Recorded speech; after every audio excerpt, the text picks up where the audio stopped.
Why, isn't it December? That can only mean one thing: Christmas!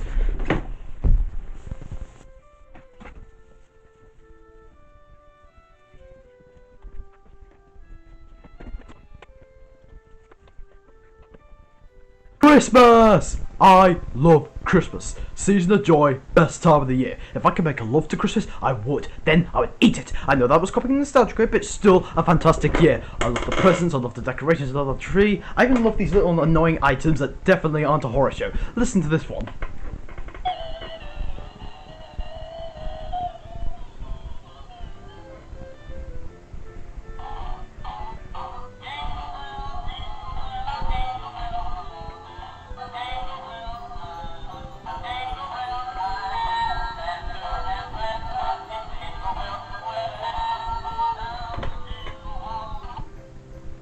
Let's leave that out for now. But most of all, I love Christmas specials. Christmas movies and Christmas specials. That's what I love. What's the first thing you think of when you think about 2D animated Christmas specials? You think of the specials that were written by famous British author Raymond Briggs. Raymond Briggs is a British author who has written many books, including The Snowman, Father Christmas, When the Wind Blows, and based on his own parents' story, Ethel and Ernest. And since these books were such huge hits, they have been adapted into short films and movies. The only one I've seen out of the few before tonight is Ethel and Ernest, and it's a fantastic movie. Animated movie of the finest, one of the best ones ever made. It was emotional, it had great animation, the voice acting was solid, and it truly reflected on the real life of our British author's parents. Now, the way I describe him writing Christmas specials is that he wrote two special books that were connected into combining one together. They both share the same universe, and that being, of course, The Snowman and Father Christmas. And considering how it is becoming Christmas, I decided to do both of them in one video. So, let's grab out your annoying little plushies and let's talk about the Raymond Briggs Christmas specials. This is gonna be awesome.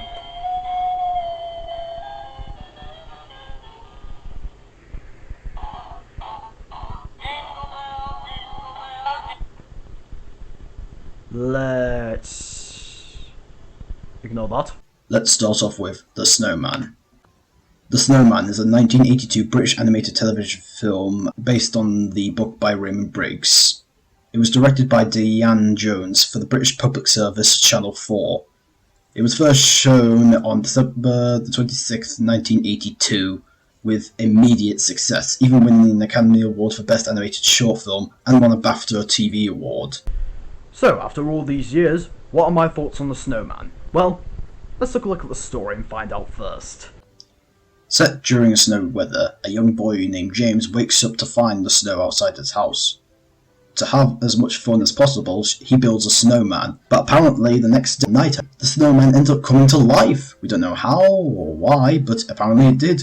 So the boy and the snowman start building a bond. James shows him around the house, getting used to human properties, as well as going on many adventures where the boy and the snowman start to bond. So, what are my thoughts on the Raymond Briggs Snowman after seeing it? It's pretty much like one of the greatest Christmas specials ever made. Now, I do remember watching this short film many years ago when I was a toddler. I can't remember much about it, apart from the whole flying sequence, of course, because that's pretty much a meme on anybody who watched The Snowman. I mean, maybe not memes, because I haven't seen any memes, but I'm sure there must be memes, and I'm not talking about memes, but let's not just forget about memes, let's just the review of the short film. And then, after watching the short film again for this video, I can honestly say that this is one of the best Christmas specials ever made.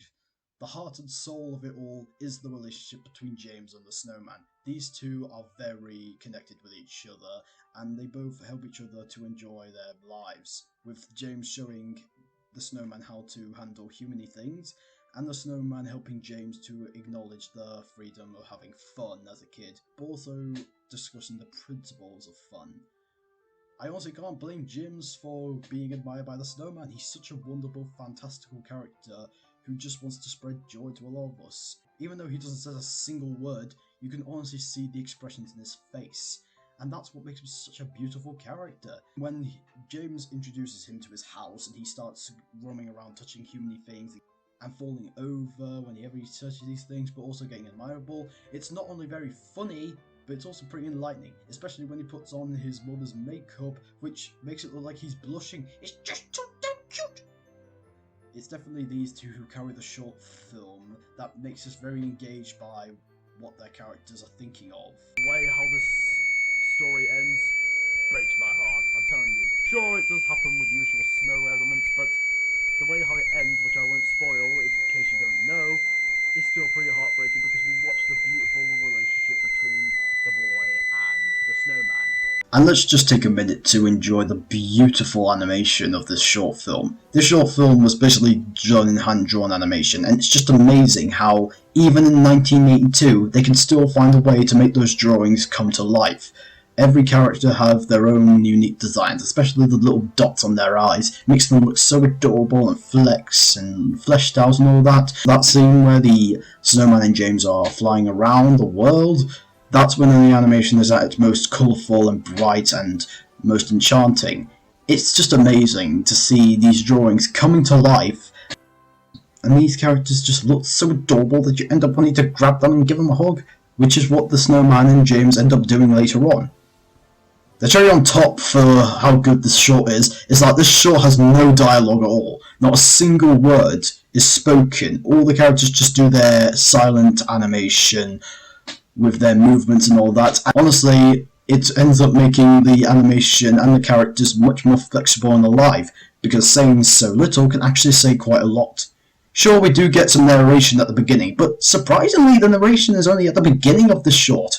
The rest of it is just silent, and that's brilliant on the short's behalf, because again, it gives the children a chance to let in the characters without them speaking to the audience like they're all a bunch of idiots, which thankfully they're not. So, round of applause and all that. Overall, this short film is just amazing. It's such a good nostalgic tie-in, and I'm sure people who love Christmas just as I do will get more out of it. I do wish they could have grown up with this short film a little bit more when I was younger, because it's just a fantastical, whimsical, adorable little short with a fantastic titled character and a beautiful relationship between him and James. This short film gets 5 out of 5 for me.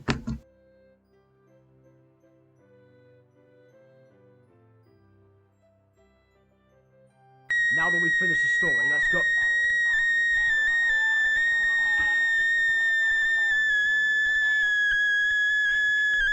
Swear to God! Now that we've finished up the snowman, let's talk about the head Saint Nick himself, Santa Claus, of course. Father Christmas is a 1991 British animated short created for the Channel 4 and first broadcast on Christmas Eve 1991 in Britain. The story is an adaptation of 2 books written by Raymond Briggs, including Father Christmas and Father Christmas Goes on Holiday, and it's the second animated adaptation of Briggs' work after 1982 The Snowman. This short film focuses on our titular character himself, Father Christmas, aka Santa Claus, but there's a bit of a twist. You see, this film's version of Santa Claus is a grumpy old man living in the British countryside who has to deal with such human chores nowadays. So, to get away from all the stress, he decides to take a holiday to different places before preparing for the Christmas this year.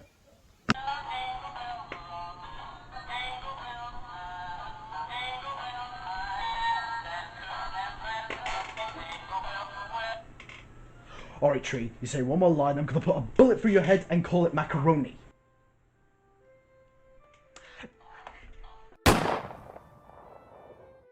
I love this short film. I'm telling you, it's just as good as The Snowman because it tacks on the clever idea of what would happen in the Christmas time. And this short film utilises that aspect by presenting us a real down-to-earth Santa Claus just being an ordinary man. That is a stroke of genius. Because usually when we picture Santa Claus, Father Christmas himself, we would usually picture him as a legendary jolly old Saint Nick who has no flaws and has magic and all that. But this short film provides a more real Father Christmas, and I think that works in its favour because it makes us relate to the Santa Claus a lot. It's very awesome and pretty engaging, watching what Santa Claus does nowadays when he's not delivering presents around the world. We can tell that his job is just as frustrating as any other, because he has to do shopping, look after the reindeer, take care of the garden, and do lots of housework preparing for the new year, as he has to get everything ready for the next year and read every single letter that's sent to him. And I'm telling you, there is a hell load of letters that are sent to his house. So we can understand how he pretty much deserves a holiday, and how we kind of know this kind of behaviour. Because, honestly, we do sympathise with him. The fact that this short film represents this version of Saint Nick is pure genius. Sure, he can be grumpy and all that stuff, but because you see how the short film represents his life, you can understand why he's all that. But you can tell that underneath that grumpiness, he does have a strong heart. He's just trying to cover it up with all this old man business type routine. When he takes his pets to the kennel before he goes on holiday, we can tell that he's like, you blooming animals. But the way he says it makes us kind of feel like, oh my god, he's crying, he's upset that he's leaving his animals. So he kind of uses this grumpy attitude to cover up how he really feels inside, which is just an ordinary man who has feelings about all his jobs and all that. Santa himself in the special is voiced by the late British comedian Mel Smith, and he is fantastic. He captures the whimsy of Santa Claus, but also the grumpiness of an old man very well. I love the way he says bloomin' this and bloomin' that. It's just one of the greatest animated short performances I've ever seen in a Raymond Briggs film. Honestly, I would like to see more from Mel Smith, discover more about what he has done before he sadly passed away. Oh, I know what you're thinking. Don't know what he's blooming well moaning about. Life of Riley. Bed of blooming roses. Wonder what he does with the other 364 days. Well, I'll let you into a big blooming secret. Then we have the multiple holiday trips that Santa takes, which include France, Scotland, and Las Vegas. The whole thing that keeps all these holidays connected is that each of them have a relatable struggle they go through.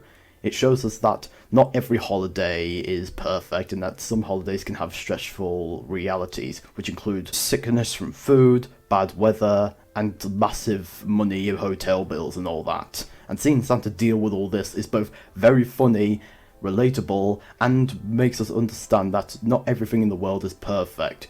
And Santa Claus himself might not be that perfect of a person, and it's just so hilarious watching him realise this after he had a feeling that everything in the world in these holidays were going to help him take a break from his usual job. Out of me blooming way, cow!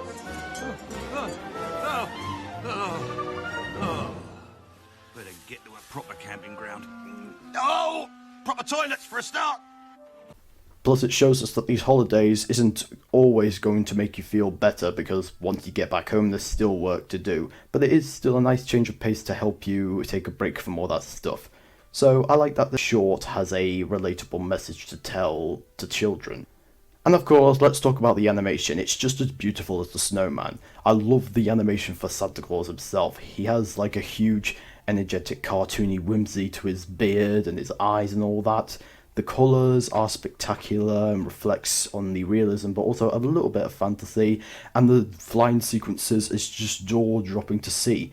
I would wonder whether or not this short could be re-released on the big screen, because it would be nice to see what they look like on the big screen. More animated films these days should be using animation just like this. I also find it really cool that this short ends up connecting itself to the snowman, because they are in the shared universe and all that. Because remember in the Snowman, Father Christmas had a cameo? Well, this short shows us how he managed to go to that party to get a break from all the work that he does, and it's just so cool to see these two in the same shared universe. My only little nitpick is that I wish they could have explored how Santa managed to get all those presents to his house and then his sleigh.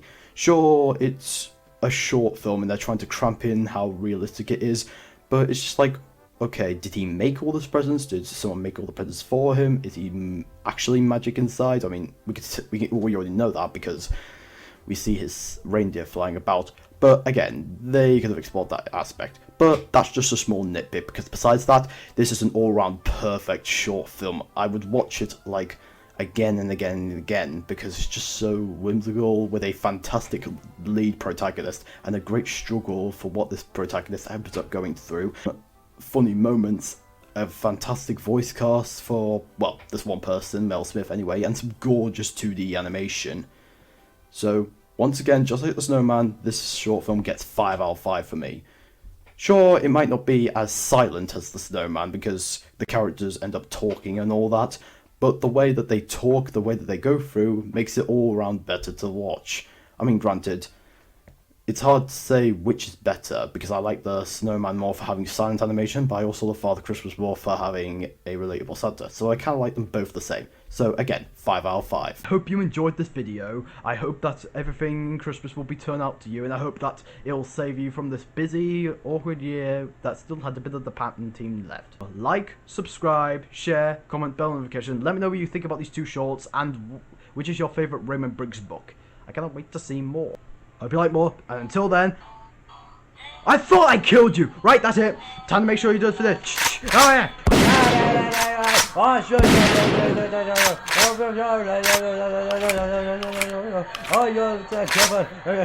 Peace out, man, and Merry Christmas! Woo!